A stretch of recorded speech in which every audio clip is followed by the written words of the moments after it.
Entonces, vamos a ponernos tranquilos para hablar con el Señor Jesús. Oremos. Amoroso y cariñoso y buen Dios, que moras en las alturas de los cielos, agradecidos estamos, Señor Jesús, porque por tu amor, por toda tu misericordia infinita, nos has traído nuevamente a que nos reunamos en este grupo de la verdad Sara Libre. Por tanto, Señor, conoce los deseos de cada uno de nosotros, especialmente el hermano Tommy pide, Señor, y todos pedimos que el internet sea estable, que no se caiga la señal del internet mientras estemos acá, con deseos de adorarte, de aprender. Y, Señor, queremos alabarte, queremos meditar en lo que tú tienes preparado para esta tarde, Señor. Entonces te rogamos humildemente que tú seas permitiendo que el internet esté con toda la señal para que podamos disfrutar de la compañía de nuestros hermanos y bueno, a través de este medio también disfrutar de tu compañía, que sabemos que tú estás al lado de cada uno de nosotros. Queremos escuchar lo que tú has tenido a bien, que la persona elegida para esta tarde, con ese tema especial que tú tienes para cada uno de nosotros, podamos hacerlo sin interrupciones. También te damos gracias, Señor, porque hemos tenido un lindo sábado. Hay dificultades, hay peticiones, hay agradecimientos, pero estamos aquí, Señor, porque tú lo has previsto, porque tú así lo tienes en tus planes y eso nos hace gozoso, nos llena de alegría saber que tú, Señor Jesús, nuestro Rey, nuestro Salvador, nos trajiste a reunirnos, que alabemos tu santo y dulce nombre de amor. Todo se ha puesto en tus manos, Señor. Dirígenos, que tu Santo Espíritu nos acompañe, que tus ángeles, Señor, nos rodeen, para que todo sea conforme, Señor, a tu voluntad. Que el mundo se aparte, Señor, que nos podamos apartar un momento especial para ti, que solo seamos para ti como tú así lo deseas, oh bendito Salvador. Que podamos disfrutar de tu compañía, Señor Jesús, que aunque hayan dificultades, estemos contentos, estemos alegres de saber que tenemos un Dios todopoderoso, un Dios con amor, un Dios vivo, un Dios que no tiene imposibles. Te dejamos todo en tus manos de amor. Toma al hermano Tommy en tus manos, Señor. Dale la sabiduría y el entendimiento necesario para que hable a través del Señor, que tu voz sea a través del hermano Tommy.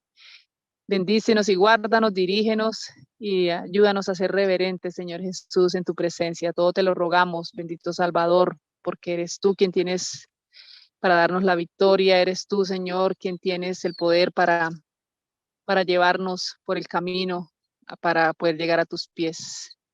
En Cristo Jesús lo rogamos todo, todo, Señor Jesús, lo rogamos en tu santo y dulce nombre de amor. Que el Señor nos bendiga. Vamos a continuar con lo que nos resta del capítulo 15, el conflicto de los siglos, que habla de John Wesley. Okay, ya nos quedan algunas diapositivas y vamos a terminarlas con su ayuda. Hemos aprendido bastantes cosas a través de estos personajes de la Reforma del siglo XVI, siglo XVII y siglo XVIII. ¿Por qué esos tres siglos? Porque estamos estudiando el quinto sello. Sí, es sencillo. Y el quinto sello son siglo XVI, siglo XVII y siglo XVIII. ¿Ok? Ese es el quinto sello del Apocalipsis, el que leemos. Y vamos a recordarlo, ¿no? El de los mártires. Gracias. Cuando el Cordero abrió el quinto sello, vi debajo del altar las almas de los que habían sido muertos a causa de la palabra de Dios y del testimonio que habían mantenido. Y clamaban a gran voz diciendo, ¿hasta cuándo, oh Señor, santo y verdadero, esperarás para juzgar y vengar nuestra sangre de los que moran en la tierra? Y se les dio a cada uno una vestidura blanca, y se les dijo que descansaran un poco más de tiempo, hasta que se completara también el número de sus consiervos y de sus hermanos que habrían de ser muertos, como ellos lo habían sido. Bueno, ok. Habíamos hablado que ya no hay mártires en el siglo XVIII, pero no quiere decir que no hayan perseguidos y que el Señor no dé la fortaleza de un mártir para soportar todo lo que tuvieron que soportar estos hombres. Ya hemos visto que John Wesley y sus acompañantes, perdón, John Wesley y sus acompañantes tuvieron que soportar mucho escarnio, mucha persecución, tanto que se organizaban pandillas para ir a destruir sus viviendas. Los acechaban. A John Wesley lo trataron de matar varias veces, todo el tiempo lo trataban de golpear, asesinar o herirlo, lo que sea para callar esa voz que el Señor usó, pero no la pudieron acallar. El Señor le tuvo que dar ese poder de mártir para soportar todos esos vituperios, si no, era imposible haber soportado todo eso. Imagínese toda una vida así. Entonces, el Señor da ese poder también. No necesariamente el mártir tiene que terminar en la llama, ¿no? Dar su sangre. Eh, el mártir es aquel que tiene ese poder que Dios le da para soportar golpes, intentos de asesinato. Y si el Señor tiene a bien, pues el mártir muere como tal, como mártir, digámoslo así. Pero para otros no les es dado el que mueran así. Sencillamente lo intentan matar de muchas formas, pero no pueden. Sí, este es otro caso de siervos del Señor, otro caso muy diferente. Ahí vemos la primera capilla de la iglesia metodista, porque la iglesia metodista es la que ayudó a fundar John Wesley. También fueron atacados por doctrina, como vemos esta mañana, ¿no? Que la doctrina era estricta, voy a subrayarla acá, este es un ataque, y un ataque que nosotros podemos pues, vivir. Otro ataque era que las doctrinas son demasiado estrictas, la otra es estrecha, ¿cómo es? Ah, falsas, ya. Que las doctrinas son falsas, erróneas, fruto del entusiasmo, de la popularidad del momento, pero que no eran bíblicas. A todo esto hizo frente John Wesley y sus asociados con el Espíritu del Señor, como dice la hermana White. Entonces vamos a seguir leyendo. El decaimiento espiritual que se había dejado sentir en Inglaterra poco antes del tiempo de Wesley era debido en gran parte a las enseñanzas contrarias a la ley de Dios o antinomianismo. Muchos afirmaban que Cristo había abolido la ley moral y que los cristianos no tenían obligación de observarla, que el creyente está libre de la esclavitud de las buenas obras. Otros, si bien admitían la perpetuidad de la ley, declaraban que no había necesidad de que los ministros exhortaran al pueblo a que obedeciera los preceptos de ella, puesto que los que habían sido elegidos por Dios para ser salvos eran llevados por el impulso irresistible de la gracia divina a practicar la piedad y la virtud, mientras los sentenciados a eterna perdición no tenían poder para obedecer a la ley divina. ¿Qué es antinomianismo? Ya, vamos a explicarlo. Son aquellos que, ¿cómo lo hicimos? Justifican que no hay que guardar la ley porque Jesús ya resolvió todo en la cruz del Calvario. Eso es antinomianismo. Es una tendencia que hoy en día sigue existiendo, de que la ley de Dios fue abolida porque Cristo la cumplió en la cruz. Entonces nosotros no estamos sujetos a la ley. O sea, la ley no, para nosotros la ley de Dios no representa nada. Eso es antinomianismo. Pero lo justifican por eso, porque dicen que Jesús ya lo cumplió en la cruz. ¿Ok? Entonces ese es antinomianismo. ¿Sí quedó claro? Ok. Entonces, ese decaimiento espiritual, mire, lo que sucedió, la muerte espiritual, se debió, dice acá, antes de Wesley, sucedió era porque muchos empezaron a hablar de cosas contrarias a la ley de Dios, a ponerse en contra de la ley de Dios, al antinomianismo. ¿Sí? Y justificaban de que Cristo había abolido la ley moral y que los cristianos no tenían ninguna observación ahí, ninguna obligación de guardarla ni nada de eso, cumplirla. Que esa esclavitud ya la colgó Cristo en el madero, entonces nosotros no tenemos esa, o sea, ven la ley como una esclavitud. ¿Ok? Otros admitían que la ley es perpetua. ¿Ok? Declaraban que no había necesidad de que los ministros exhortaran al pueblo a que obedecieran los preceptos de ella, puesto que los que habían sido elegidos por Dios para ser salvos eran llevados por el impulso irresistible de la gracia divina a practicar la piedad y la virtud.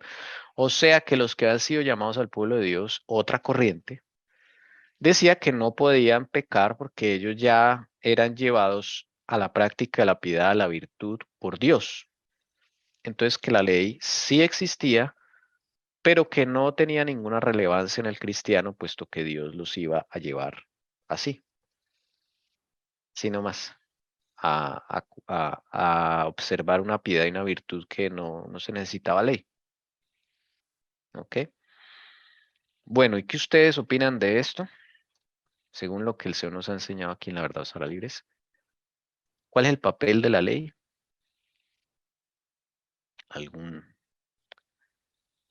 ¿Alguna persona que quiera aventurarse? O no aventurarse, sino lo que ha aprendido acá en la Verdad os hará libres, para que lo recordemos a los hermanos.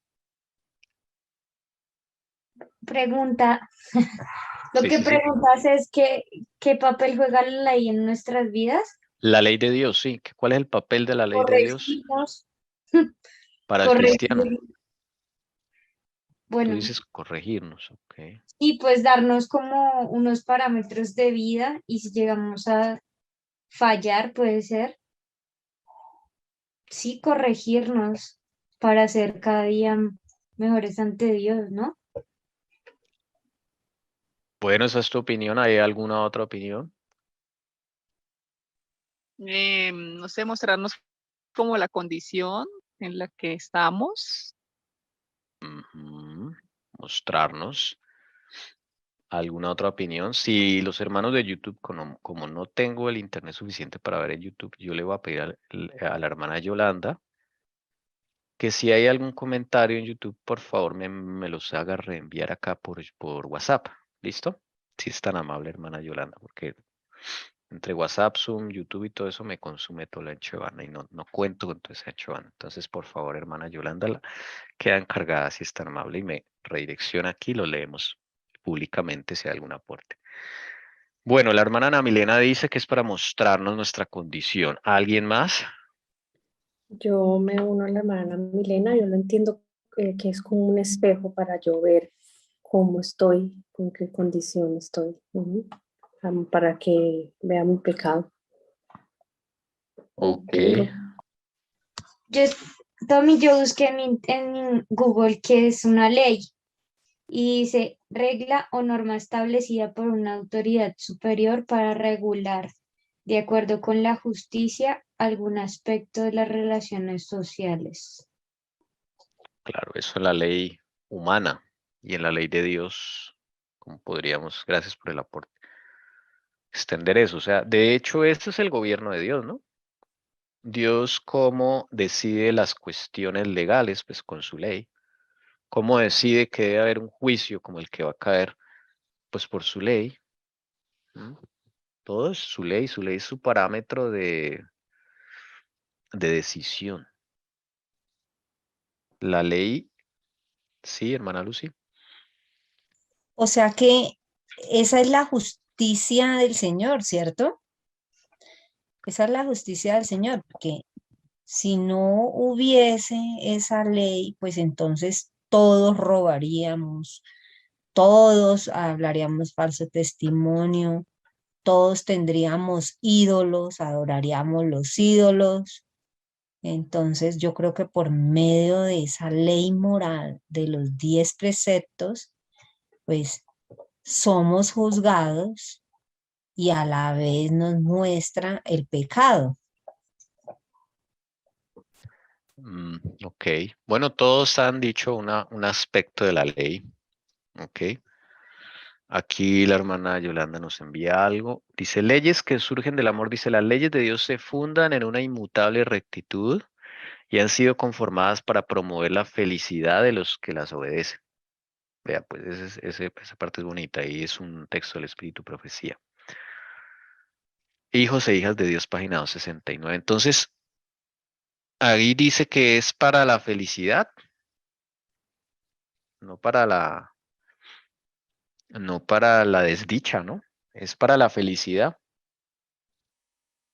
Pero si es para la felicidad, ¿por qué nos cuesta? Porque nuestra condición, ¿sí? Perdón. Porque Sí, pues nuestra condición, ¿sí? La condición nuestra es el pecado. Entonces, y si no nos aferramos de Jesús, pues vamos a transgredirla. Yo creo que la única manera o el medio por el cual podamos obedecer esa ley es aferrarnos de Jesús y por amor a Él, pues Él nos irá mostrando qué vencer, qué ir dejando y, y la manera como vamos siendo limpios. Porque si realmente no existiera esa ley, pues como he dicho, ¿no? Todos entonces andaríamos conforme a nosotros quisiéramos, conforme a cada uno piensa. Pero pues gracias al Señor, Él nos dejó esa norma establecida para que a la vez de que digamos, no hurtamos, pues estamos siendo felices. A la vez de que tenemos un Dios verdadero, pues nos da alegría, ¿no? Nos da alegría que tenemos esa buena conducta. Bueno, gracias por los comentarios. Ahí me hizo acordar la Vale, sí. hermana Yolanda de la palabra armonía, porque en el cielo hay armonía, yo lo he leído, está en total armonía y porque todos aceptan y obedecen al gobierno del Señor, que es felicidad, que es perfección y hay amor de verdad. Entonces hay una armonía porque esos mundos no cayeron en pecado, pero aquí no. Entonces a medida que el Señor da ley, son promesas, que nosotros vamos a llegar a cumplir la ley, pero porque Dios lo va a hacer en nosotros y es una promesa de que siempre hemos puesto el ejemplo de parte de la ley son los mandamientos, entonces la promesa de que no robaremos, amaremos a nuestro prójimo, no tendremos dioses. Entonces, a medida que el Señor nos va limpiando, vamos a estar poco a poco más en armonía hasta llegar al 100% de la perfección en armonía como lo están los del cielo. Lo veo así, me hizo acordar eso la hermana Yolanda.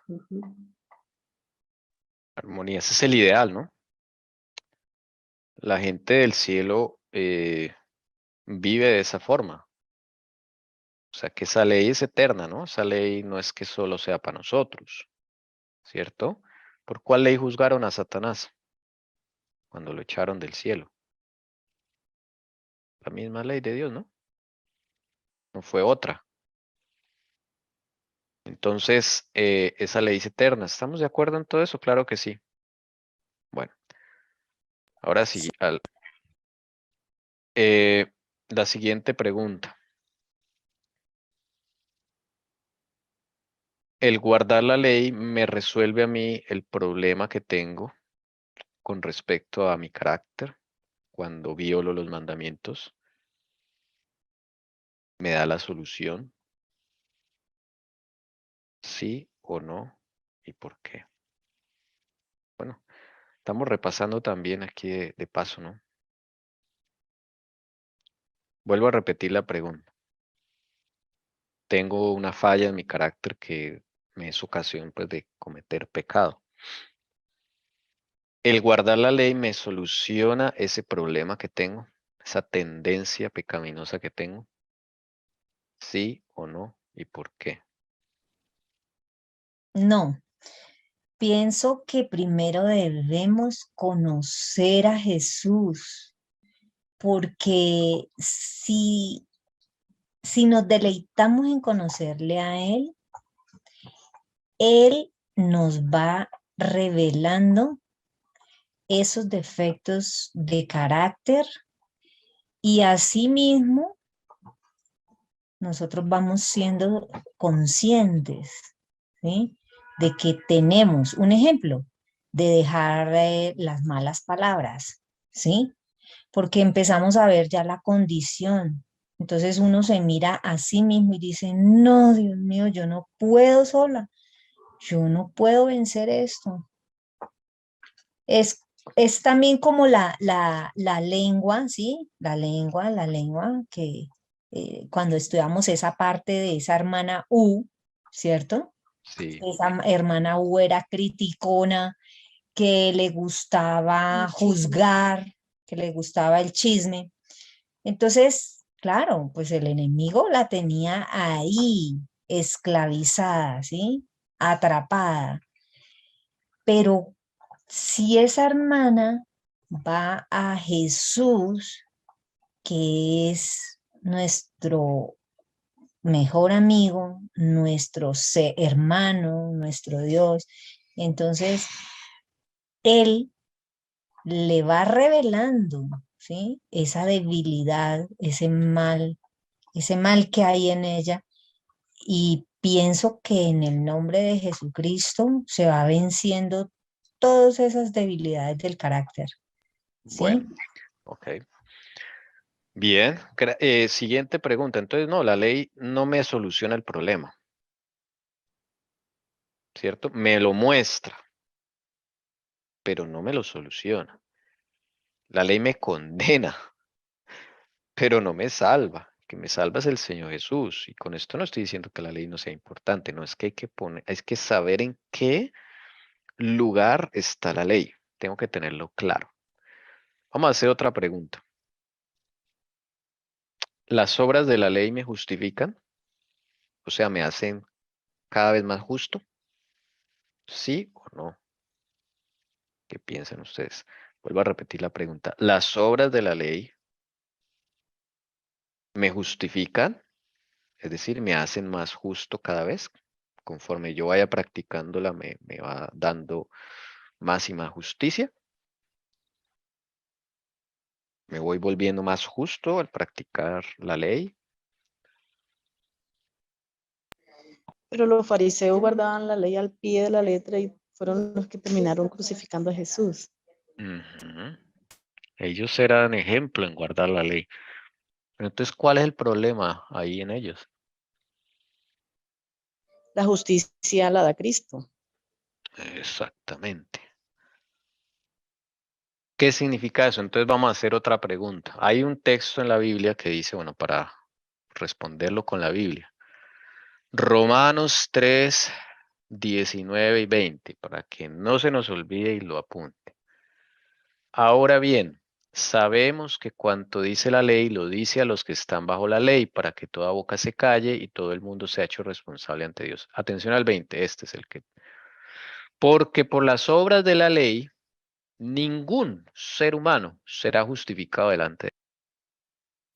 Meditemos en eso, en esa frase. Porque por las obras de la ley, ningún ser humano será justificado delante de él, con mayúscula, o sea, de Dios. Pues por medio de la ley viene el conocimiento del pecado, no más. Ese es el papel de la ley, mostrar nuestra condición. Es el primordial,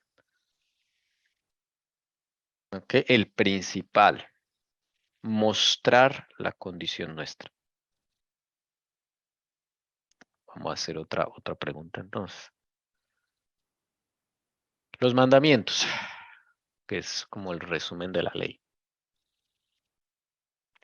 ¿Son requisitos o son promesas?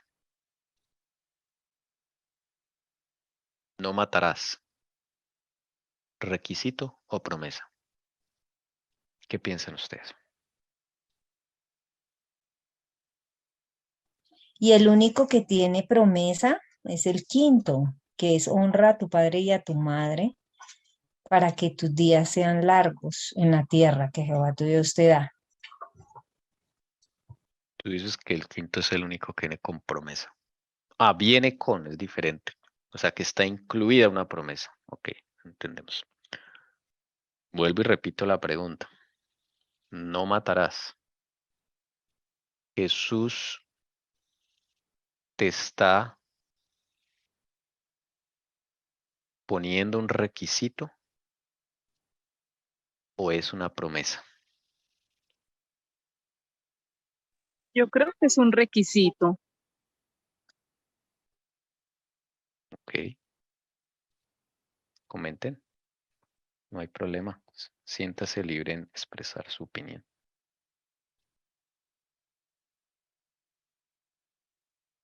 Vuelvo a repetir los mandamientos. Un ejemplo de todos los 10. No matarás. ¿Es un requisito que se nos impone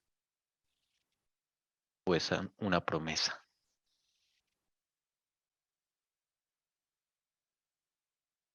Pues yo creo que sí, también son como requisitos. Requisitos. ¿Quién más?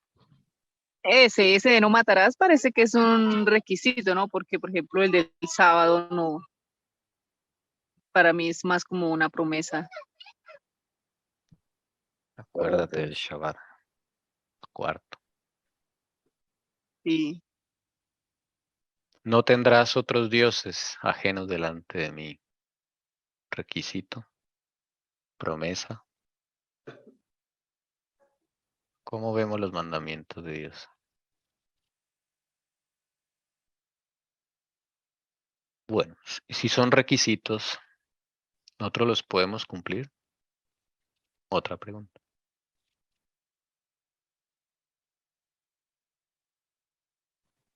Necesitamos el poder de Dios para poder cumplir a medida que el Señor ve, ¿sí? Entonces, Él es el único que nos da esa gracia y ese poder para obedecerlos. ¿Cuál es la obediencia que va a aceptar Dios de los mandamientos? Escuchen bien, ¿cuál es la obediencia que Dios acepta de los mandamientos? ¿La que yo hago o la que Cristo hace en mí? La que Cristo hace porque el joven rico, por ejemplo. Ujú. Todo eso lo he cumplido desde mi niñez. Él era un modelo, pero realmente no la cumplía, dice el Espíritu de Profecía. ¿Qué le faltaba? Que Cristo fuera el que cumpliera la ley en él. Hay una gran diferencia. Así es, sí. Claro, una gran diferencia porque él era modelo, exteriormente era modelo, y desde pequeñito me enseñaron a cumplirlos todos, juiciosito. Pero él sentía que algo hacía falta, eso no, hay algo, por eso la pregunta es directa, Señor, ¿qué me falta para ser salvo? Y el Señor le dice, anda, ve todo lo que tienes. Bueno, después de decirle los mandamientos, desde luego él le dice, no, pero todo eso ya lo guardo. Y el Señor le muestra en su corazón que realmente no guardaba la ley. La guardaba él solo, sí, pero ahí Jesús no había hecho ninguna obra.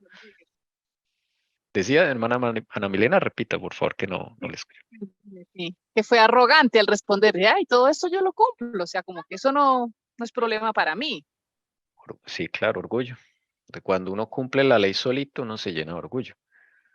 Todo De esto lo he cumplido justicia en usted. propia. No, pues mi mamá me enseñó. Yo soy adventista de nacimiento. Siempre se dice lo mismo.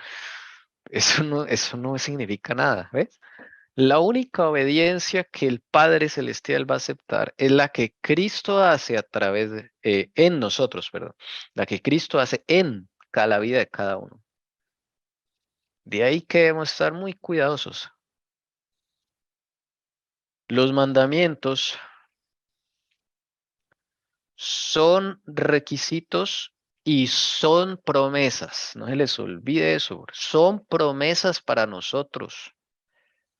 Cuando Dios dice no matarás, es lo que va a acontecer en nuestra vida, porque nosotros matamos con una mirada, hermanos. Con una palabra hiriente ya estamos, porque dice Juan que el que odia, aborrece a su hermano es homicida. ¿Cuántas veces no hemos tenido odio en nuestro corazón por alguien que nos hizo algo malo? Eso es matar. Y no solamente eso, hermanos, a veces no es que nos hagan algo malo, sino que uno cree, o sea, uno se imagina que la persona le hizo mala cara, o que no lo saludó, o que, en fin, uno se las cree, uno solito, sin haberle nadie hecho nada a uno, uno ya resulta pensando cosas. También. ¿Ven? Entonces, ¿cómo el Señor, o sea, no son requisitos para nosotros cumplir porque es que nosotros no podemos, como si el Señor le hubiera dicho a un paralítico, usted tiene que andar, usted tiene que correr, o si no, no va a ser salvo. No, son requisitos, desde luego, porque con eso nos van a medir en el juicio. Y si no tenemos eso, no podemos entrar al cielo. Claro, pero allá van a evaluar no solo que yo guardé el sábado, sino quién guardó el sábado en mí. Vaya diferencia. El Padre, Él va a saber exactamente, Jesucristo va a saber exactamente si yo guardé el sábado por un resultado de mi caminar con Cristo o por mi fariseísmo. ¿Mm? Por eso los mandamientos tenemos que aprenderlo a verlos como promesas. Si usted ya los cumpliera, ya está listo para ir al cielo. Ya está listo, está listo. Espere el carro de fuego que se lo van a llevar, como Elías. Sí, así es, hermano. Tommy, Sí, señora. mi mamá acá tiene una Biblia de estudio y, y dice lo siguiente. Ujú. Dice 10 mandamientos, 10 promesas. Los 10 mandamientos con sus órdenes y prohibiciones son 10 promesas que nos aseguran si prestamos obediencia a la ley que gobierna el universo. Dice, si me amáis, guardad mis mandamientos. Aquí están en el meollo y la sustancia de la ley de Dios. Aquí están bosquejados los términos de la salvación para cada hijo e hija de Adán. Los Qué 10 hermoso. santos, Sigue, sí. página 41, 1896. Dice, Va- los 10 santos preceptos enunciados por Cristo en el monte del Sinaí fueron la revelación del carácter de Dios e hicieron conocer al mundo el hecho de que tenía potestad sobre toda la heredad de la humildad. Esa ley de los 10 preceptos del amor más grande que pueda ser presentada al hombre es la voz de Dios del cielo que habla al alma la promesa. Haz esto y no que te quedarás bajo el control y dominio de Satanás. No hay nada negativo en aquella ley, aunque parezca así. Haz, haz y vivirás. Carta 89, 1898. ¿Es todo lo que estamos diciendo o no? ¿O ven ahí una contradicción? No, No, no hay ninguna totalmente cierto. Exacto. Son 10 promesas. Maravilloso. Claro, están los cada una. términos de la salvación. El objetivo al que vamos a llegar con la ayuda del Señor Jesucristo. Pero no son requisitos para nosotros cumplir, porque yo no puedo cumplir eso. Eso es más grande que yo. No tengo justicia con qué cumplir eso. Adán la perdió desde que desobedeció. Perdió la capacidad de obedecer. Y si eso era él que estaba recién hechecito, ¿qué se puede esperar de nosotros? Nada. ¿Ven? Hermosa Biblia la que tienen. Son 10 promesas. 10 promesas. ¿Ok? Maravilloso. Entonces, cuando leas los mandamientos, no los leas como imposiciones. Así lo quiere mostrar Satanás. No son requisitos que se nos imponen así solitos, ¿no? Nosotros no podemos. Son promesas de lo que También, sucede si andas con Cristo. ¿Sí, señora? mira, esto que encontré acá también dice, el Señor ha dado sus santos mandamientos para que sean una muralla de protección en torno de sus seres creados. Y los que deseen preservarse de la contaminación de apetitos y pasiones pueden llegar a ser participantes de la naturaleza divina. Sus percepciones serán claras. Sabrán cómo puedan ser presentadas a Dios en términos de servicio. El Señor puede usarlos, pues comprenden las palabras del gran apóstol. Hermanos, os ruego por las misericordias de Dios que presentéis vuestros cuerpos en sacrificio vivo, santo, O sea, cuando presentamos nuestros sacrificios, nuestros cuerpos como sacrificio vivo, es el resultado de caminar con Cristo. A veces nos confundimos porque leemos la palabra y pensamos que, es algo que tengo que hacer. Entonces, lo que venimos diciendo es cuando vamos a presentar nuestros cuerpos como sacrificio vivo, eso es resultado de caminar con Cristo. Porque si no, yo no soy capaz de presentar mi cuerpo como sacrificio vivo. En mí no está el hacer sacrificios por Dios. ¿Eh? Entonces, tenemos que pensar, cuando leamos algo en la escritura, vamos a preguntarle a Jesús, Jesús, ¿esto es un resultado de mi caminar contigo o es algo que yo tengo que hacer? Porque es que siempre nos hemos acostumbrado a que todo lo que está en la escritura, todos nosotros tenemos que enfrentarla solos, ¿sí me entienden? Nosotros tenemos que hacerlo. Y eso no es así. Por eso los mandamientos son promesas.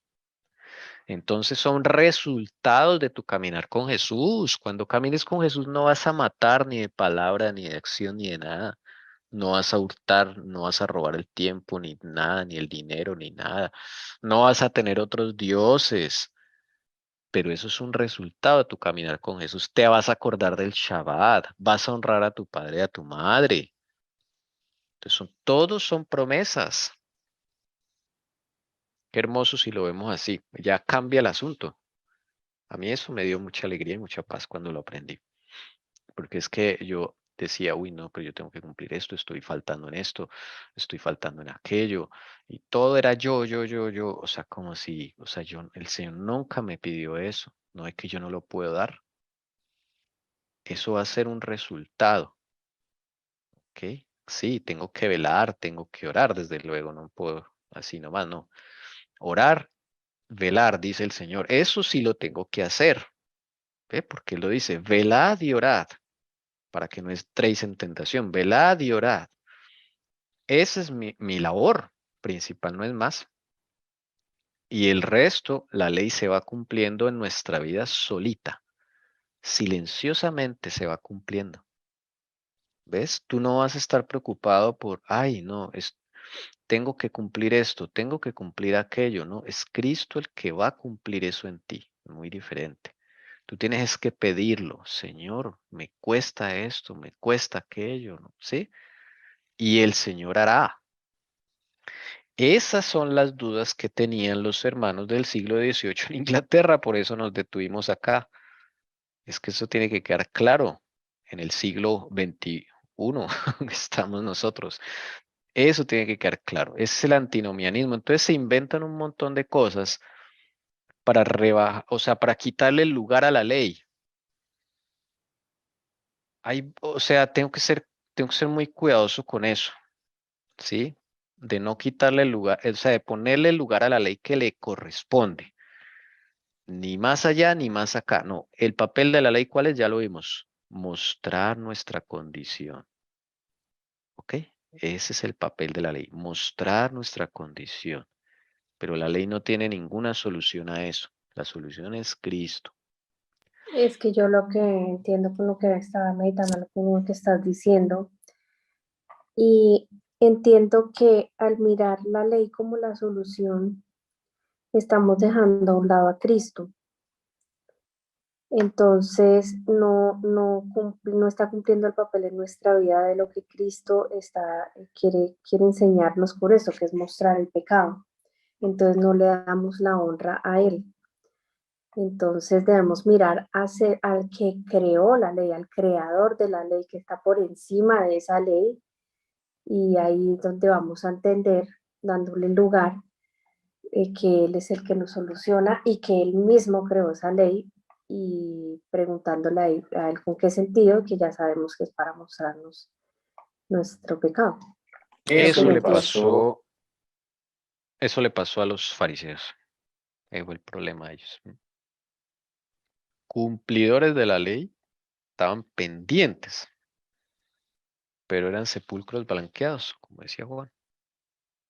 Adentro estaban muertos espiritualmente, exteriormente parecían muy religiosos, muy celosos de las cosas de Dios, piadosos, religiosos, pero era puro cuento. El Señor Jesús vino a mostrarles su condición. Solo 2 aceptaron de todo el Sanedrín de saduceos y de fariseos. Solo 2 aceptaron a Cristo. Cambiaron sus vidas con Cristo, que fue José de Arimatea y Nicodemo. Y Solo hoy 2 se en, registran. sí, Ujú. y hoy en día varias iglesias, sí, de otras denominaciones, ellos dicen que la ley fue abolida, que no hay necesidad de cumplirla, que por gracia hemos sido salvos. Así he escuchado a muchas personas hacer comentarios sobre la ley moral de Dios. Ese era el problema que tenían allá en el siglo XVIII en Inglaterra. Esa misma idea surgió de allá, mire, es vieja. Satanás siempre intenta las mismas cosas y lo peor de todo es que tiene éxito en eso. La repite, lo mismo sucedió ahí. Entonces Wesley tuvo que hacer frente a eso. Voy a leer un texto que nos comparte la hermana Yolanda, del Espíritu y Profecía. Dice, el que está, para que quede claro, el que está intentando alcanzar el cielo por sus propias obras al guardar la ley, está intentando un imposible. Maravilloso, dice. El que está intentando alcanzar el cielo por sus propias obras al guardar la ley, está intentando un imposible. El hombre no puede ser salvado sin la obediencia, pero sus obras no deben ser propias, dice la hermana White. Cristo debe efectuar en él tanto el querer como el hacer la buena voluntad de Dios, no forzarnos, que a veces nos forzamos. Tenemos resentimiento contra una persona y decimos, no, yo soy cristiano, yo no puedo tener resentimiento, en el nombre de Jesús rechazo ese sentimiento y ya. Ahí no se soluciona nada, ni Cristo hizo nada, ni usted fue a Cristo a llevarle el problema, ahí no pasó nada. Eso es una justicia propia, por ejemplo. ¿Mm? Y sigue diciendo, si el hombre pudiera salvarse por sus propias obras, podría tener algo en sí mismo por lo cual regocijarse, gloriarse. El esfuerzo que el hombre puede hacer con su propia fuerza. Uy, esto es buenísimo, miren esto. El esfuerzo que el hombre pueda hacer con su propia fuerza para obtener la salvación está representado por la ofrenda de Caín, que veíamos esta mañana. Repito, el esfuerzo que el hombre pueda hacer con su propia fuerza para obtener la salvación está representado por la ofrenda de Caín. Todo, dice acá, todo lo que el hombre pueda hacer sin Cristo está contaminado con egoísmo y pecado. Pero lo que se efectúa mediante la fe es aceptable ante Dios. La fe de Cristo, no la fe mía. ¿Ok? Todo lo que el hombre pueda hacer sin Cristo está contaminado con egoísmo y pecado. O sea, por eso no es aceptable, eso no es aceptable. El alma hace progresos, dice acá progresos, de a poquitos va. Cuando procuramos ganar el cielo mediante los méritos de Cristo, es muy diferente. Y sigue diciendo, contemplando a Jesús. Eso, esa es nuestra labor. Contemplando a Jesús, el autor y consumador de nuestra fe, podemos proseguir de fortaleza en fortaleza, de victoria en victoria, pues mediante Cristo la gracia de Dios ha obrado nuestra completa salvación. Mediante Cristo. O sea, Cristo tiene que hacer la reforma. Es Él el que va a cumplir la ley en nosotros y nosotros no podemos cumplirla por más de que nos esforcemos.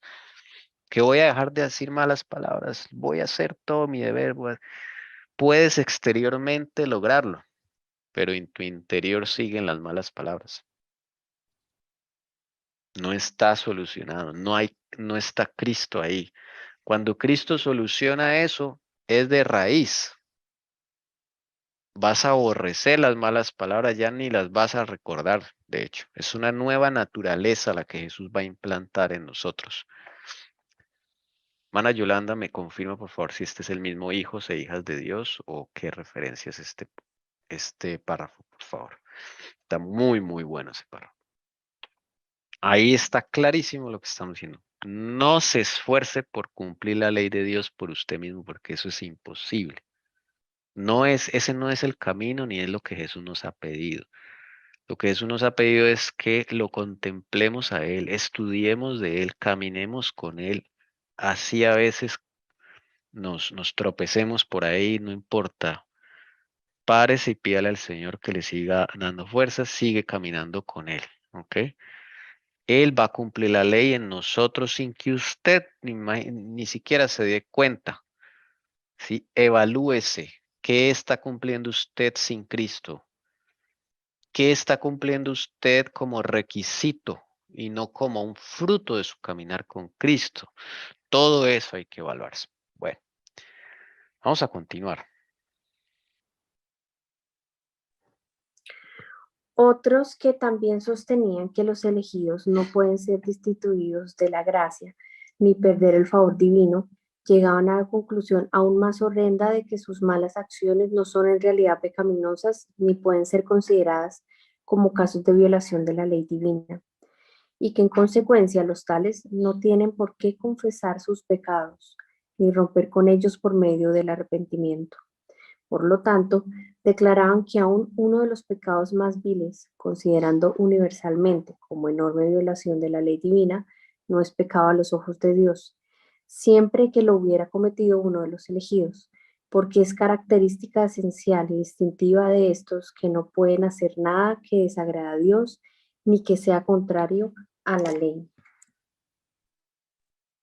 Otros decían que si usted caminaba con o sea, que se aceptaba al Señor, ya usted no podía ser destituido de la gracia ni perder el favor divino. O sea, ya usted aceptaba a Jesús y ya salvo. No había problema. Si usted tomaba una mala acción, eso no era considerado como un caso de violación divina, sino que simplemente dice acá que en consecuencia, dice, los tales no tienen por qué confesar sus pecados ni romper con ellos por medio del arrepentimiento. O sea, unas cosas que sacaban que nada tenían que ver con la palabra. Decían que ni siquiera los pecados más viles, imagínense, tenían problema usted puede cometerlos, porque como usted ya había aceptado a Jesús, ¿m? Y si usted ya era elegido, pues usted no podía pecar. Porque dice ahí, ellos justificaban eso, que ellos ya no pueden desagradar a Dios, que ya no pueden desagradar a Dios. Bueno, interesante. Todo eso tuvieron que hacer frente los hermanos Wesley y Whitefield. Estas monstruosas doctrinas son esencialmente lo mismo que la enseñanza posterior de los educadores y teólogos populares, quienes dicen que no existe ley divina como norma inmutable de lo que es recto, y que más bien la norma de la moralidad es indicada por la sociedad y que ha estado siempre sujeta a cambios. Todas estas ideas son inspiradas por el mismo espíritu maestro, por aquel que hasta entre los seres impecables de los cielos comenzó su obra de procurar suprimir las justas restricciones de la ley de Dios. Bueno, el mismo espíritu de Satanás el que está aquí haciendo esto, el mismo que trabajó en el siglo XVIII, el mismo que está trabajando hoy en día. La cita que nos mandó la hermana Yolanda está en la Review and Herald, 1 de julio de 1890. Que esté tomando apuntes. Review and Herald, 1 de julio de 1890. La cita que leímos anteriormente, muy buena de la justicia propia. Vamos a seguir leyendo. La doctrina de los decretos divinos, que fija de una manera inalterable el carácter de los hombres, había inducido a muchos a rechazar virtualmente la ley de Dios.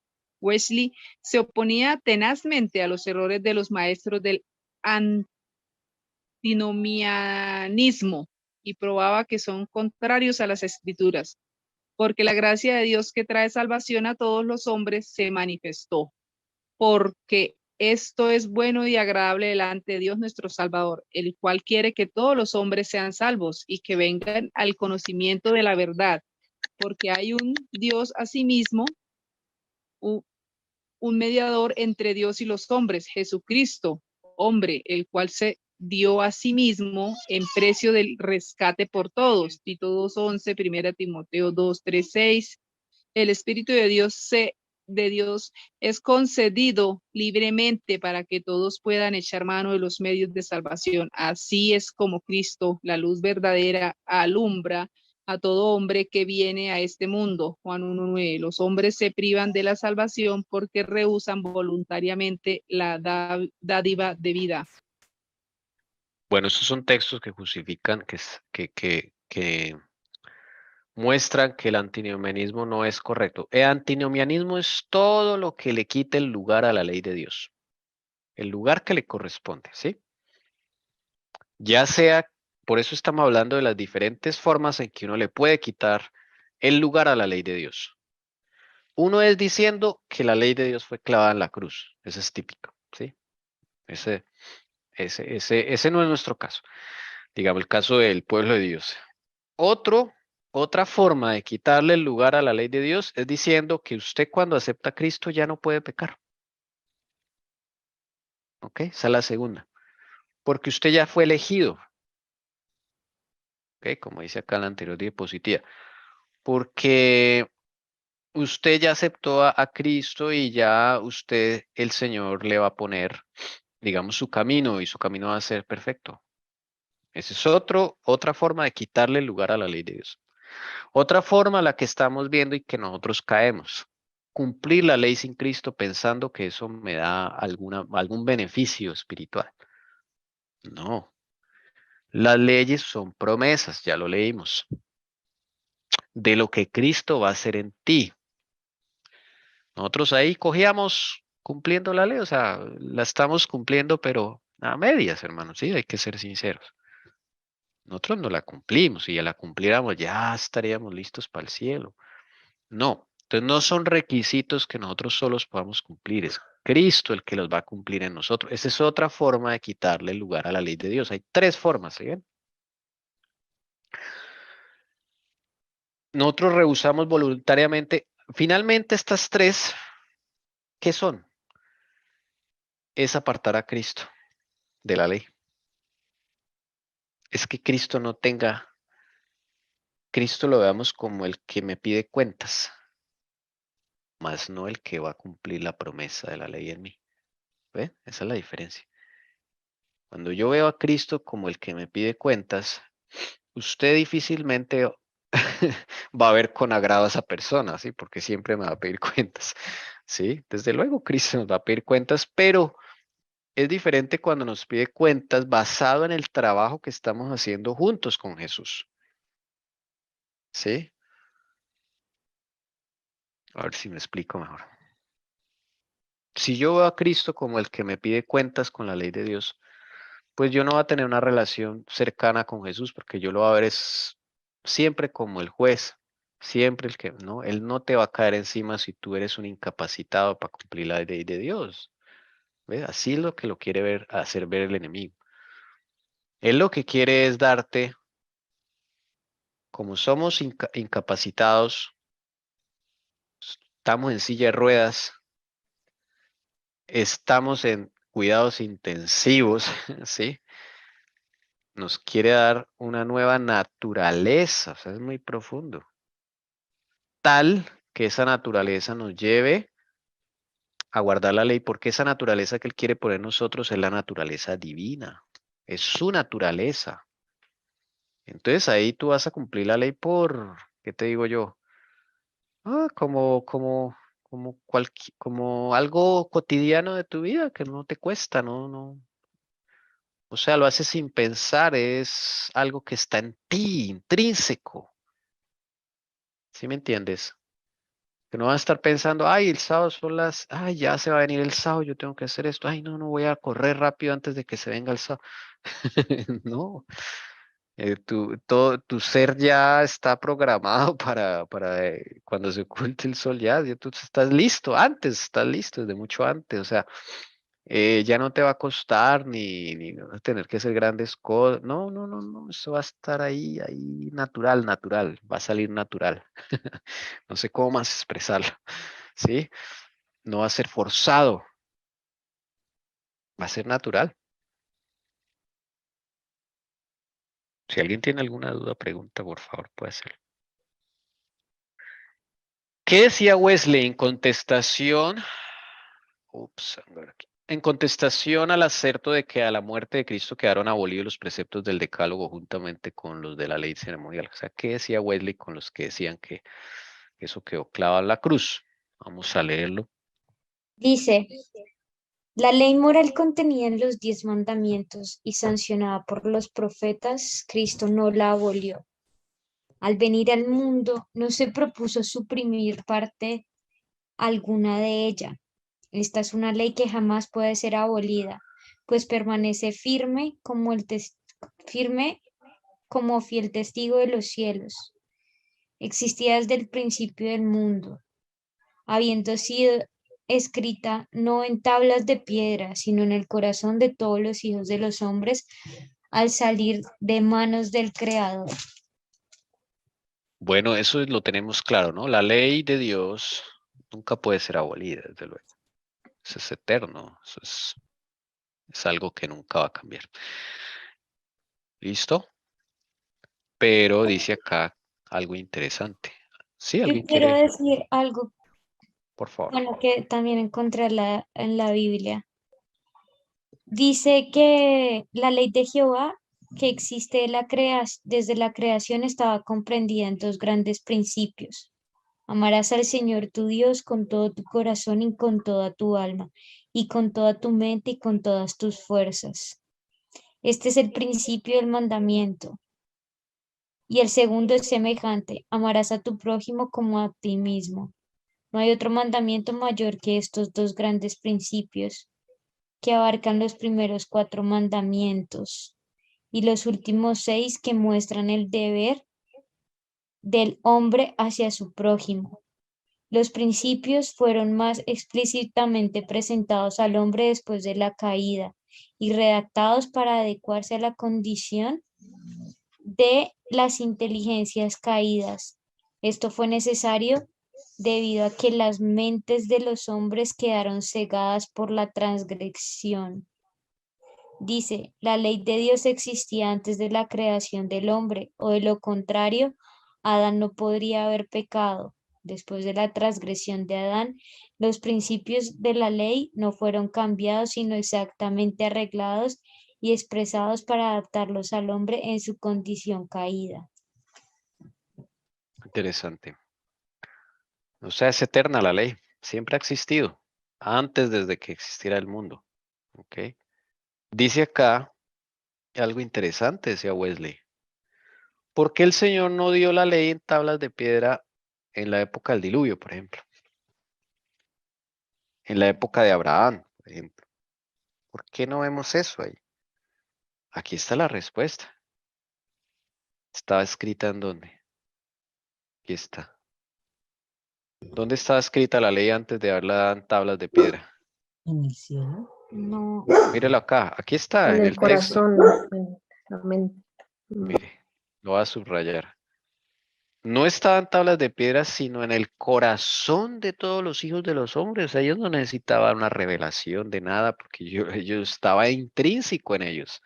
O sea, los del diluvio no tenían excusa, que fue que es que no conocían la ley o es que no, el Señor no se manifestó. No, ellos tenían un conocimiento inclusive más profundo de la ley. Según el texto que leyó Carolina, fue necesario después hacerlo en tablas de piedra por nuestra condición ya tan caída. O sea, estábamos tan mal que ya ese conocimiento se estaba perdiendo. Y por eso el Señor tuvo que cambiar de método para impresionar al hombre. Pero eso estaba escrito en el corazón de los hombres. Ellos ya sabían los mandamientos de Dios. Eso no era algo nuevo. Lo corroboramos esta mañana con Caín y Abel. ¿Y ellos de dónde sacaron eso, las ofrendas y que la ofrenda de primicia? Y eso es levítico, ¿no? Y eso en esa época no existía ni Moisés. Pues porque eso ya estaba, eso se lo dio, eso lo puso en el corazón Dios a Adán y a Eva. Inclusive después de que cayeron en pecado, Jesús instituye todo el sistema de sacrificios. Todo lo que vemos en el Antiguo Testamento de la ley de Dios, ya Adán lo sabía muy bien, mejor que las generaciones posteriores. Increíble, hermanos. Lo que pasa es que se perdió tanto que el Señor tuvo que hacer otro método y ponerlo en tablas de piedra y, bueno, para llamar la atención de los hombres. O si no, nuestro acabose. Y no obstante, estar ahora borradas en gran manera por el pecado las letras tiempo atrás escritas por el dedo de Dios, no pueden serlo del todo mientras tengamos conciencia alguna del bien y del mal. Cada parte de esta ley ha de seguir en vigor para toda la humanidad y por todos los siglos, porque no depende de ninguna consideración de tiempo ni de lugar, ni de ninguna otra circunstancia sujeta a alteración, sino que depende de la naturaleza de Dios mismo, de la del hombre y de la invariable relación que existe entre el uno y otro. Algo interesante, mira. Aún así, si en esta generación tan terrible y perversa en la que vivimos, y se escribió esas letras de los mandamientos en tablas de piedra hace mucho tiempo, tampoco hay excusa porque queda algo que se llama conciencia. Aquí está. Conciencia. Eso lo tienen todos los seres humanos. Dios dejó algo allí. ¿Se acuerdan de que Dios dijo, pondré enemistad entre tu descendencia y la simiente de la mujer? Enemistad. Esa es la conciencia. ¿Ok? Es lo que me da como miedo el mal. Porque si no, si el Señor no pone ese, ¿cómo se dice? Enemistad. Si el Señor no pone esa enemistad, nosotros andaríamos de amigos con los demonios. No tendríamos ningún miedo a ellos. Nada. No nos produciría miedo. Porque el día que Eva y Adán cayeron, se hicieron amigos de Satanás. Entraron en una relación con el enemigo, lastimosamente. Y se perdió ese temor por él. Pero Dios lo restauró y lo puso ese enemistad. Y esa enemistad la conocemos hoy como la conciencia entre el bien y el mal. O sea, es esa que le permite al ser humano, aún sin conocer a Dios, saber que algo está mal. ¿Ok? Una conciencia. Eso es lo que todo ser humano tiene. Y ahí en esa conciencia es por la cual el Dios comienza a trabajar con el ser humano. Si no hubiese esa conciencia, hermanos, no tendríamos esperanza alguna. ¿Sí se entiende? Si preguntas, no se preocupe, repetimos. Con la ayuda del Señor, volvemos y repetimos. Cuando Dios le dijo a la serpiente, cuando le dijo a la mujer, pondré enemistad entre tú y la mujer. Vamos a recordarlo aquí exactamente. Se me cruzan los cables, ¿sabes?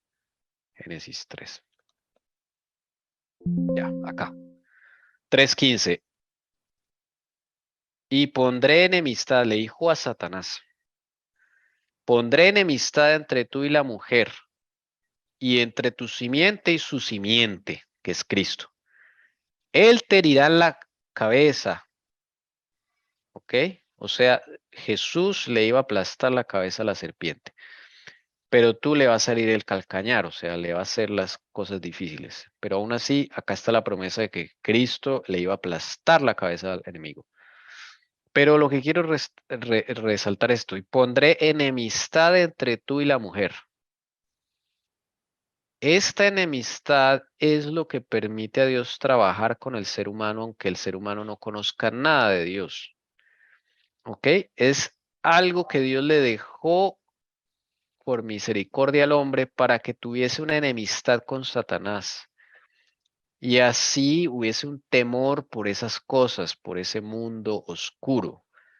Y no andemos, o si no hubiésemos andado con ellos como de tú a tú, ¿sí me entienden? No hubiese habido miedo de nada de ellos. Nos entenderíamos perfectamente con ellos. Cosa triste. Sí, pero el Señor en su infinita bondad deja una enemistad.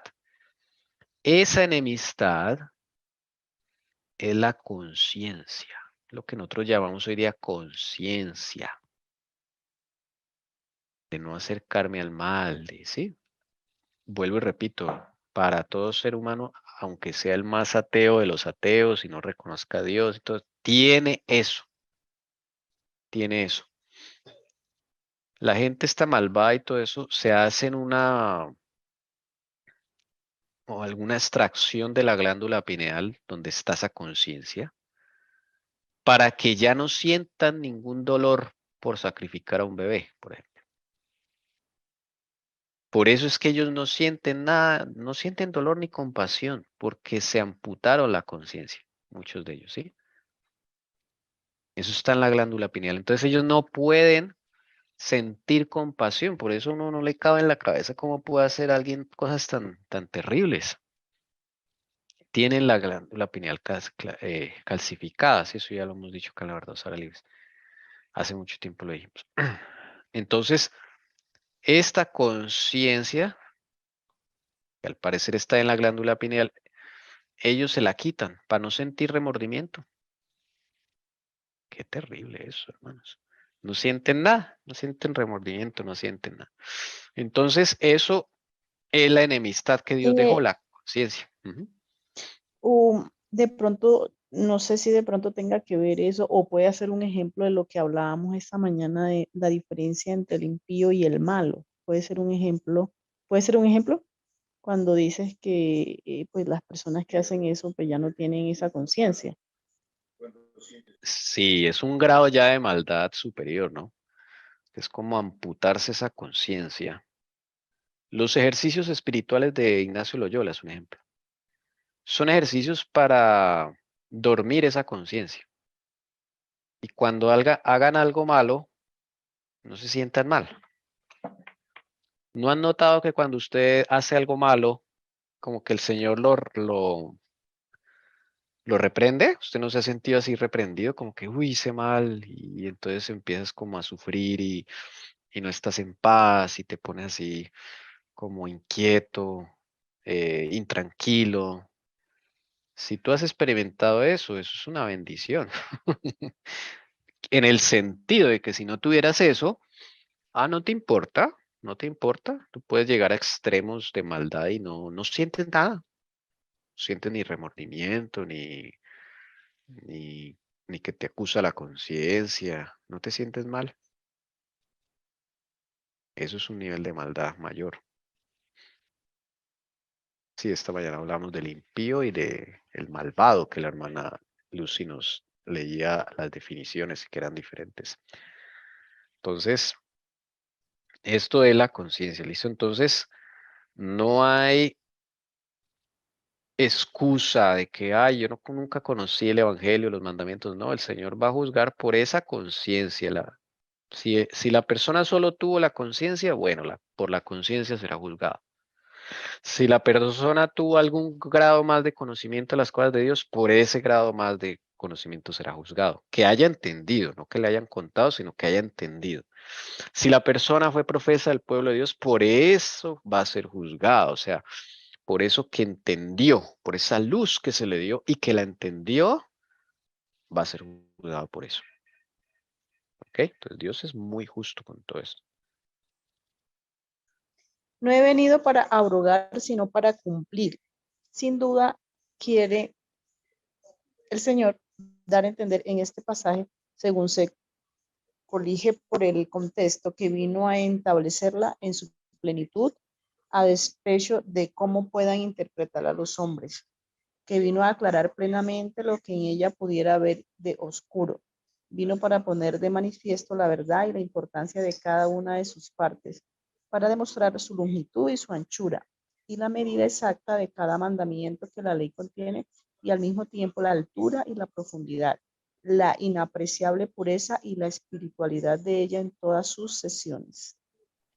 Mire este maravilloso palabra que dijo el Señor Jesús. No he venido a abrogar la ley, sino a cumplir. Okay. No penséis que he venido a abrogar la ley y los profetas. No he venido para abrogar, sino para cumplir. Él y Él en nosotros. ¿Sí? ¿Sí notan? Él vino a cumplirla. No solo Él, sino Él en nosotros. Para el que quiera. Por eso lo dejó así a secas, sino a cumplir. Uno diría, pero Él está hablando de sí mismo. No, no penséis que he venido a abrogar la ley y los profetas. Yo he venido a cumplirla en los corazones que quieran ser participantes de ese plan. Yo la voy a cumplir en ti, la voy a cumplir en Carolina, en Jessica, en Elsie, en Yolanda, ¿ok? En Elcira, en Tommy, en Ana Milena. ¿Me faltó alguien? Todos los que estamos aquí. Ana Neida, la hermana Elsie, todos tienen esa promesa. Yo no he venido para abrogar la ley, sino para cumplirla en tu vida. Uy, poderoso, hermanos. Bueno, Dice, existe pues entre la ley y el evangelio la relación más estrecha que se pueda concebir. Por una parte, la ley nos abre continuamente paso hacia el evangelio y nos lo señala. Y por otra, el evangelio nos lleva constantemente a un cumplimiento exacto de la ley. La ley, por ejemplo, nos exige que amemos a Dios y a nuestro prójimo y que seamos mansos, humildes y santos. Nos sentimos incapaces de estas cosas y aún más. Sabemos que a los hombres de esto es imposible. Pero vemos una promesa de Dios de darnos ese amor y de hacernos humildes, mansos y santos. Nos acogemos a este evangelio y a estas alegres nuevas. Se nos da conforme a nuestra fe y la justicia de la ley se cumple en nosotros por medio de la fe que es en Cristo Jesús. miren el entendimiento que tenía John Wesley de la ley y el evangelio. Por una parte, la ley nos abre continuamente paso hacia el evangelio y nos lo señala. ¿Sí notan? Y el evangelio nos lleva constantemente a un cumplimiento exacto de la ley. El evangelio es Cristo, por eso está en mayúscula. ¿Sí?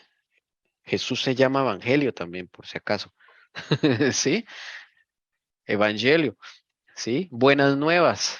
Han llegado las buenas nuevas. O sea, ¿quién? Cristo. Ese es un nombre de Jesús también. Ese lo hemos pasado por ahí. ¿Por qué creen que la hermana Juan lo pone en mayúscula? Si fuera un sustantivo. No, es que eso, aparte de ser un sustantivo, es un nombre de una persona. Es el mismo Jesús. Él se llama también Evangelio. La ley, a quién nos lleva? Cuando yo me veo en la ley, en el espejo, y soy un adúltero. La ley no me soluciona el problema, pero me lleva a buscar ¿a quién? A Cristo. Cristo. Claro. Y cuando voy a Cristo, al Evangelio, ¿Él qué va a hacer en nosotros? Nos va a llevar constantemente a un cumplimiento exacto de la ley, ¿sí? El uno y el otro están relacionados. Acá no estamos diciendo que la ley no sea importante, todo lo contrario. La ley nos lleva a Cristo y Cristo nos lleva a la ley, pero nos lleva a cumplirla por su poder. Nos da algo que nosotros no tenemos, que perdimos, la capacidad de obediencia de la ley, de su divina ley. ¿Ven? Esa es la relación que hay entre los dos. Entonces, Algo que aprendí esta semana, que el Señor le enseñó a mi esposo, nos enseñó, es cuando uno ve, por ejemplo, admirable o a los ejércitos con otros nombres en la Biblia, pues reemplazarlo por Jesús y le haya uno sentido, ¿no? A la frase. Pues sí, por el nombre que uno conoce, ¿no? Pero es que Jesús tiene muchos nombres. muchos nombres. Hay que descubrirlos. Hay que irlos descubriendo. Entonces ya hoy el Señor nos mostró uno, Evangelio. Ese es un nombre de él, Evangelio. ¿Qué quiere decir las buenas nuevas? Imagínense si él mismo no son las buenas nuevas de la humanidad. Pues claro, bendito sea el Señor. El Evangelio. Entre los más acérrimos enemigos del Evangelio de Cristo se encuentran aquellos que juzgan la ley misma abierta y explícitamente y hablan mal de ella, que enseñan a los hombres a quebrantar, a disolver, a anular la obligación que impone, no solo uno de los mandamientos de la ley, ya sea el menor o el mayor, sino todos ellos de una vez. La más sorprendente de todas las circunstancias que acompañan a este terrible engaño consiste en que los que se entregan a él creen que realmente honran a Cristo cuando anulan su ley y que ensalzan su carácter mientras destruyen su doctrina. Quitar el lugar que le corresponde a la ley. Eso es anular la ley. Anularla no solamente es decir que no se debe cumplir, ¿no? Eso es, sí, eso es una de las formas en anular la ley. Ya vimos las otras dos. ¿Cuáles son? ¿Alguien se acuerda? Hay tres formas de anular la ley de Dios. ¿Alguien se acuerda de ellas? Hay tres formas de quitarle el lugar correcto a la ley de Dios. ¿Cuáles son? Si alguien por ahí anotó, ¿se acuerda? Donde dice que no vino a abrogar la ley sino a cumplirla, No. ¿no? Hay No, tres formas de quitarle el lugar exacto que le corresponde a la ley. ¿Cuáles son esas tres formas? cumpliéndola uno mismo, o sea, el fariseísmo, eso Esa es es una una forma. forma. O sea, cuando la cumplo sin que no es un resultado de mi caminar con Cristo, que no es una acción de Cristo en mi vida. Ahí le estoy quitando el lugar a la ley de Dios. Otra forma, hermanos, no sé si ustedes perdieron la costumbre de tomar nota. Les recomiendo que vuelvan a adquirirla. Bueno, yo lo veo como lo mismo que acabo de comentar, pero no sé si es diferente cuando lo vemos como requisito. Es lo mismo. Es lo mismo, ¿cierto? Si eso es cuando yo veo que yo soy el que tengo que cumplirla, yo. No, esa es una forma de quitarle el lugar a la ley de Dios. Otra forma que Wesley mismo nos ha enseñado. Bueno, vamos a repetirla, ¿listo? La Recuerde, justificación por obras, cuando creo es que la por misma. obras voy a hacer, ok, listo. Todo eso es la misma, sí, señora. Nuestras justicias propias, ¿sí? Ver la ley como requisitos, que nosotros mismos la cumplimos. Otra es la que hoy día predican, que Cristo clavó la ley en la cruz. ¿Ven? Esa es otra. Y otra más, son tres, es cuando dicen que si tú aceptas a Cristo, ya automáticamente todo lo que hagas lo vas a hacer bajo la voluntad de Dios. Ahí está. Tres formas de quitarle el lugar a la ley que le corresponde. Cualquiera de esas da el mismo efecto. ¿Ok? Que es borrar el lugar de la ley que le corresponde a la ley. ¿Listo? Bien. Tommy, entonces las podemos enumerar. Bueno, primera, la que todos muchas veces caemos. Cumplir la ley por mí mismo. Esa es la misma de salvación por obras, la misma. Es donde Cristo no está efectuando una transformación y está cumpliendo Él la ley en nosotros, sino yo, a mi forma, a mi forma, ya. No tengo en cuenta a Cristo, Cristo no está ahí. Es el del fariseísmo. Que muchos de nosotros caemos en eso. Segunda, decir que Cristo clavó la ley en la cruz. Y tercera, decir que si aceptas a Cristo, todo lo que hagas de ahí para adelante va a ser bajo la voluntad de Dios. Entonces no puedes pecar porque todo lo que hagas va a ser bajo la voluntad de Dios. O sea, Él ya te dio mágicamente así, automáticamente el poder de cumplirle. No hay que hacer ningún trabajo de limpieza ni de arrepentimiento más allá del que hiciste en el bautismo. Ese mismo. Ya. Ya estás en el cielo, solo consérvate ahí y ya. La hiciste. Ese a veces también caemos en esas cosas. Bueno, esas son las Tommy, tres. es decir, que esa última es decir que si supuestamente aceptamos a Cristo, ¿Él hará todo? ¿O cómo? ¿Cómo Sí, fue? sí, que cuando aceptas a Cristo, todo lo que hagas va a ser bajo su voluntad, automáticamente. O sea, de tu parte no va a haber un trabajo de clamor, de oración por tus pecados, por tu condición, por escudriñamiento, porque el Señor revele. Nada, no hay que hacer nada, sino seguir ahí, en la iglesia, haciendo los deberes. Eso es otra forma de engaño y quitarle el lugar a la ley de Dios. Ya Cristo, tú lo aceptas y ya, no hay nada, no hay santuario, no hay nada, y no hay nada más. Jesús ya lo hizo todo en la cruz por ti. Esa es muy popular también esa predicación. Y ahí aceptan la ley. La ley sí, la ley es de Dios, la ley es importante, pero ya tú no tienes que preocuparte por eso porque ya tú aceptaste a Jesús. Ya no hagas nada. No, eso es otra forma. Entonces el enemigo por cualquier lado nos lleva a quitar las cosas de su lugar. Eso es lo que debemos aprender hoy, hermanos. Que no hay solo una forma, hay varias. Hoy vimos tres que por medio del hermano Wesley nos ha mostrado el Señor. Listo, muy bien. Entonces sigamos Gracias, aquí, Tommy. vamos. Sí, le honran como le honró Judas cuando le dijo, salve, maestro, y le besó. Y él podría decir también a cada uno de ellos, ¿con beso entregas al Hijo del Hombre? No es otra cosa que entregarle con un beso, hablar de su sangre y despojarle al mismo tiempo de su corona, despreciar una parte de sus preceptos con el pretexto de hacer progresar su evangelio.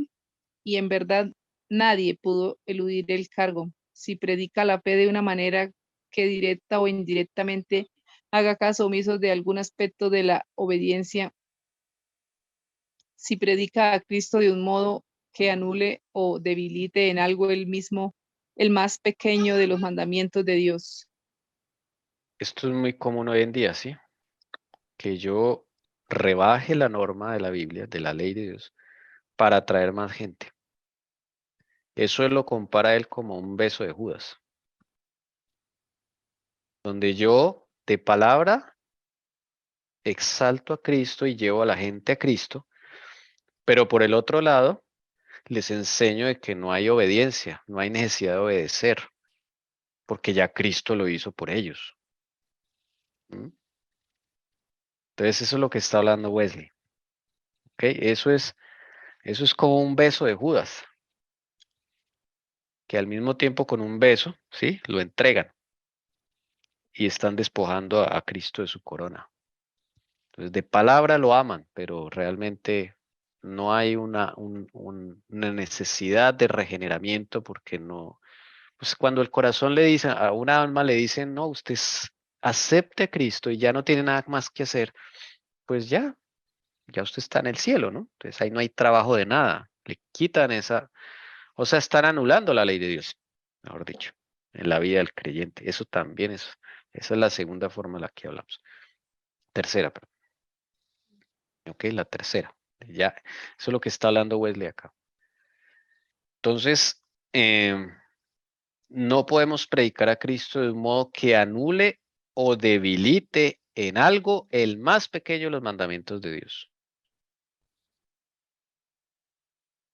O sea, hay las mismas tres formas de debilitar o menospreciar los mandamientos son esos. Cuando los mismos tres, cuando yo lo cumplo por mí mismo, cuando acepto que Jesús ya clavó la ley en la cruz, o cuando acepto lo que dicen de que cuando acepto a Cristo ya todo lo que haga ahí para adelante va a estar santificado. ¿Listo? Bueno. Es simplemente otra forma de verlo. De las mismas tres formas que vimos. Hermana Carolina. Bueno, nos quedan ya 3 diapositivas con esta, entonces vamos a terminar con la ayuda del Señor. Hermana Carolina, vamos a concentrarnos estos últimos minutos para no perder detalle. Y a los que insistían en que la predicación del Evangelio satisface todas las exigencias de la ley, Wesley replicaba, lo negamos rotundamente. No satisface ni siquiera el primer fin de la ley, que es convencer a los hombres de su pecado, despertar a los que duermen aún al borde del infierno. El apóstol Pablo dice que por medio de la ley es el conocimiento del pecado. Y mientras no esté en el hombre completamente convencido de sus pecados, no puede sentir verdaderamente la necesidad de la sangre expiatoria de Cristo. Como lo dijo nuestro Señor, los sanos no tienen necesidad de médico, sino los enfermos. Es por lo tanto absurdo ofrecerle médico al que está sano o que cuando menos cree estarlo. Primeramente tenéis que convencerle de que está enfermo. De otro modo no nos agradecerá la molestia que por él os dais. Es igualmente absurdo ofrecer a Cristo a aquellos cuyo corazón no ha sido quebrantado todavía. Esas son palabras muy, muy, muy tremendas de mire. Mientras no esté el hombre completamente convencido de sus pecados, no puede sentir verdaderamente la necesidad de la sangre expiatoria de Cristo. Señor Jesús le dio una luz muy grande a Wesley que aún hoy en día a veces nos cuesta entenderla. Mire. Porque es que si tú no estás convencido de tus pecados, ¿cómo puedes sentir necesidad de que necesitas una ayuda del Salvador? De que estás en problemas. ¿Ves? Entonces, una mentira que el enemigo ha hecho en esta generación es decir que ya todo terminó en la cruz y cuando tú aceptas a Cristo ya todos tus pecados son perdonados. Te bautizas y todo es perdonado ya. No, ahí empieza una labor de limpieza. Puedes pedir perdón, pero eso no quiere decir que ya estés limpio. ¿Ven? Son cosas diferentes. Perdón, estar limpio. Cuando estás limpio ya no vuelves a cometerlo. Si tú pides perdón por lo mismo una y otra vez y otra vez y otra vez, es porque todavía no estás limpio. Necesitas de la sangre expiatoria de Cristo. ¿Mm? Por eso caemos una y otra vez y otra vez y otra vez. No estamos todavía con la sangre expiatoria de Cristo. La sangre expiatoria significa limpiadora. Entonces, si quiere, cámbielo ahí, le queda más entendible. Entonces, el Señor primero nos tiene que convencer, porque es que sin convencimiento el Señor no puede limpiar. ¿Ves cómo funcionan las cosas? Tú puedes a veces teóricamente aceptar que algo hiciste mal, pero es que convencerte es más profundo. Convencerte es cuando tú sientes dolor por el pecado que cometiste.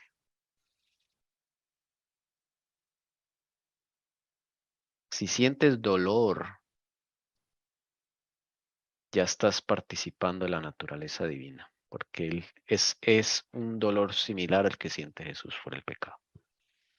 ¿Sí? O sea, qué importante es estar convencidos de nuestros pecados. A veces hay pecados que ni siquiera conocemos, empezando por ahí. No tenemos idea de que existen en nuestra vida. Entonces el Señor tiene que hacer una labor Y para convencernos a veces tiene que emplear métodos que son bochornosos, pero para que se revele eso.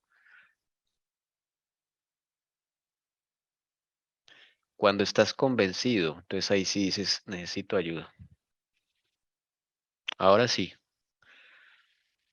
ya estás consciente del problema en el que estás, que tienes en tu vida, tu carácter.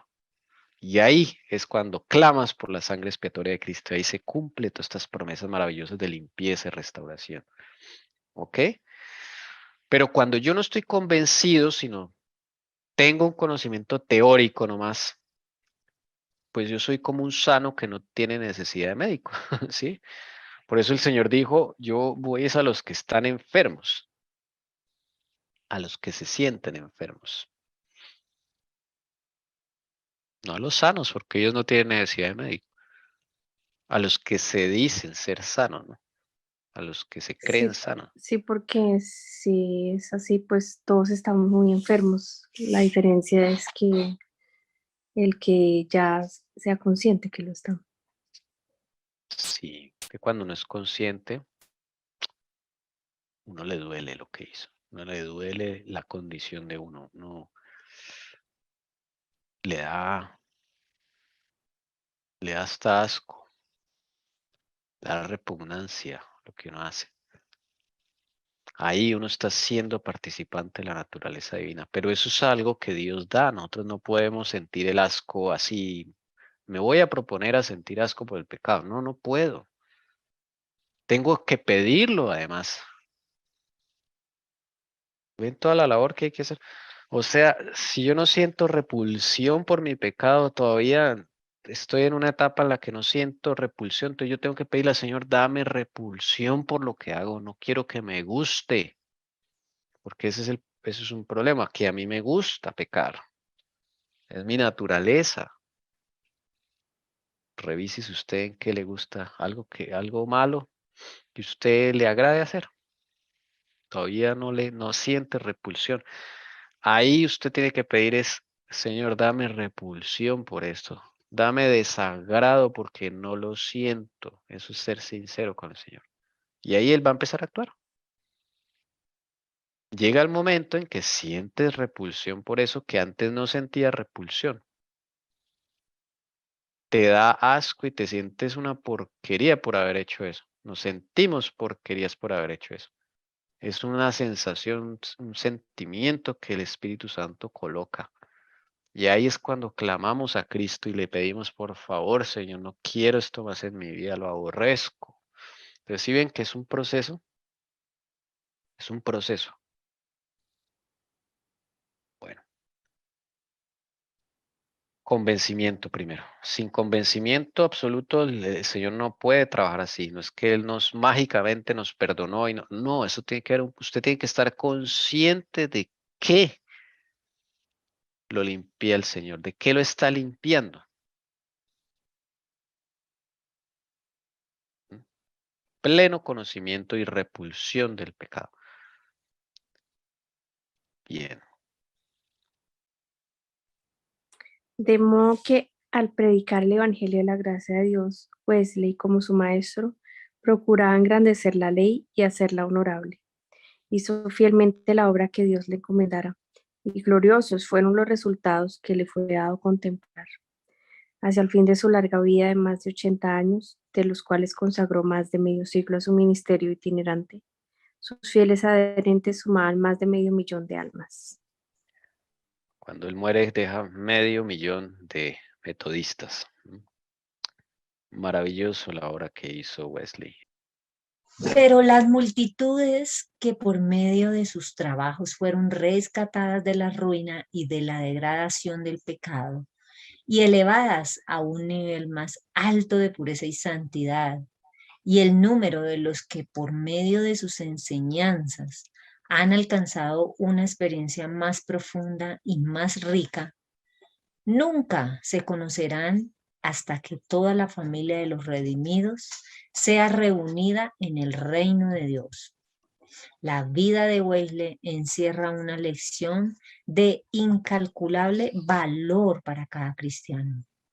Ojalá que la fe y la humildad, el celo incansable, la abnegación y el desprendimiento de este siervo de Cristo se reflejasen en las iglesias de hoy. Y eso lo escribí en 1888. ¿Qué se puede esperar de nosotros? Ojalá que la fe y la humildad, el celo incansable, la abnegación, el desprendimiento de este siervo de Cristo se reflejase en las iglesias de hoy. O sea, en esa época, 1888, ya no había esto. Ya no había este espíritu. Porque era el espíritu de Cristo actuando en Wesley. ¿Ok? Y así, a los 88 años, él tiene el privilegio de reunir a sus amigos y decirles lo siguiente, John Wesley, a sus amigos, este día entro en mis 88 años. Durante más de 86 años no encontré ninguna de las enfermedades de la vejez. Mis ojos no se oscurecieron, ni mi fuerza natural disminuyó. Pero en agosto pasado encontré un cambio repentino.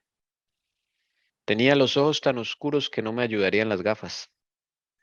Asimismo, mi fuerza ahora me abandonó y probablemente no volverá en este mundo.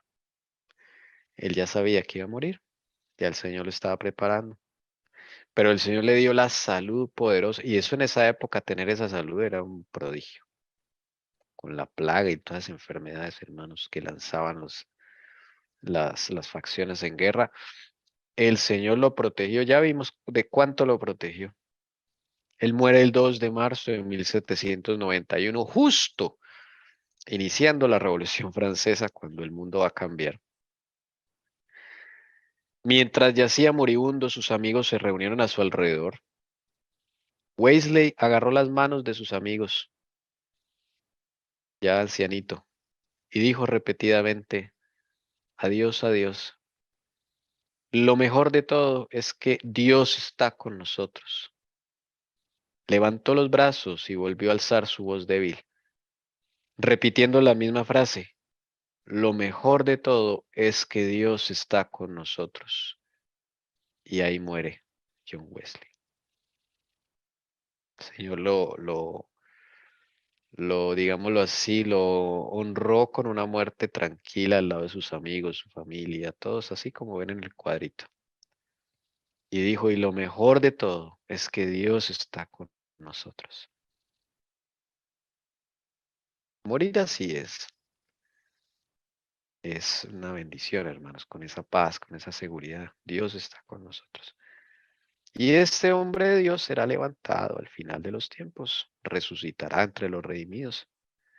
Y algo que me llena de profunda emoción es que la base de la enseñanza, la justificación por la fe, nuestra adventista, viene de ellos, viene de los metodistas. Eso no lo cambió el Señor porque ellos la tenían clara. El Señor lo que hace es ampliar la luz, nos da el sábado, nos da el santuario, ¿sí? La enseñanza de la reforma a la salud. Todas estas cosas nos da el Señor. Pero la base es la justificación por la fe. Y esa se la dio a Wesley y a los metodistas. Esa enseñanza no la cambia la hermana White nunca. Ni la familia de ella. Ellos dejan de ser metodistas porque los expulsan de la iglesia metodista. Pero la raíz de la doctrina de la justificación por la fe es inalterable en los hermanos pioneros adventistas. Hoy en día se perdió.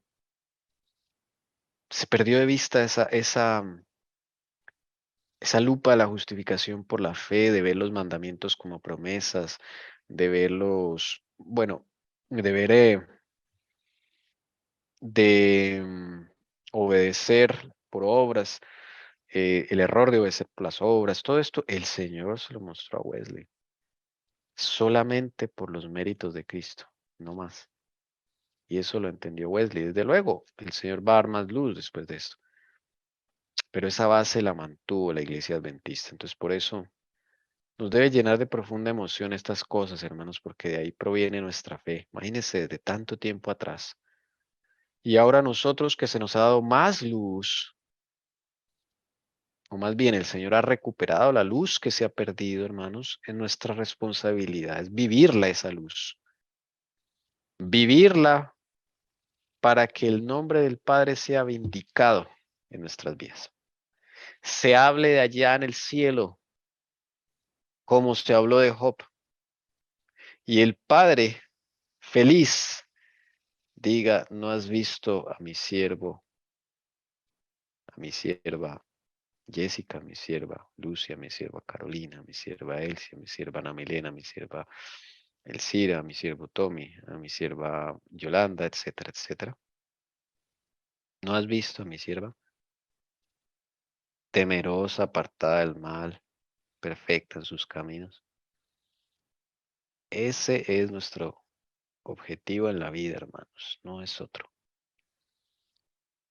Es alto, muy alto. Tal vez ahora no lo entendamos a cabalidad, pero conforme caminemos con Cristo, lo vamos a entender un poco más. Lo vamos a entender, hermanos. Bueno, no sé si alguien tenga alguna pregunta, comentario final.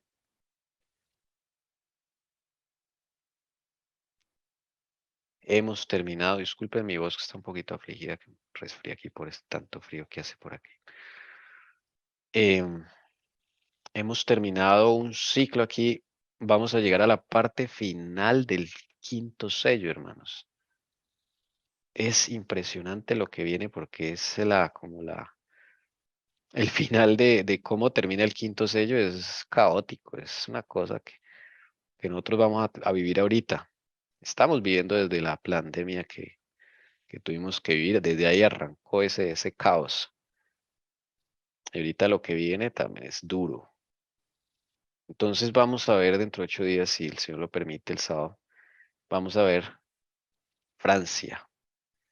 Pero ya no en la Reforma, sino en la Revolución Francesa.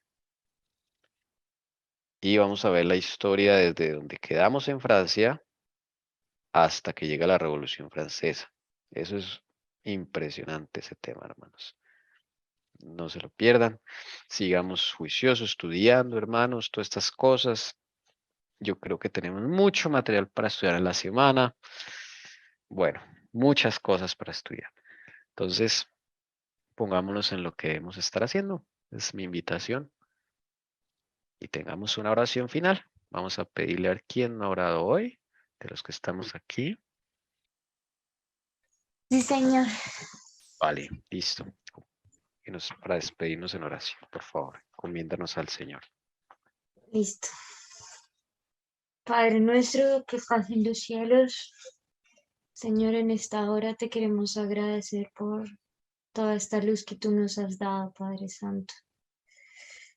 Señor, así como lo hemos visto, te quiero pedir especialmente para que tú seas quien escribas esta ley y estos preceptos en nuestro corazón, Señor, y que entregándote nuestras vidas podamos ser cada vez más justos ante tus ojos y que con tu ayuda podamos ser luz para las demás personas y que con tu ayuda podamos corregirnos, Señor. Señor, te encomendamos esta nueva semana que llega para que cada día, cada hora, cada minuto y cada segundo podamos, cogidos de tu mano, actuar como tú quieres que actuemos para que podamos revelar tu carácter en nuestras vidas, Señor. Gracias, gracias por todo lo que nos das, por el techo, por la comida, por nuestras familias y por todas las bendiciones. Gracias, Señor Jesús. Y todo esto te lo pedimos en los méritos de tu amado Hijo Cristo Jesús. Amén.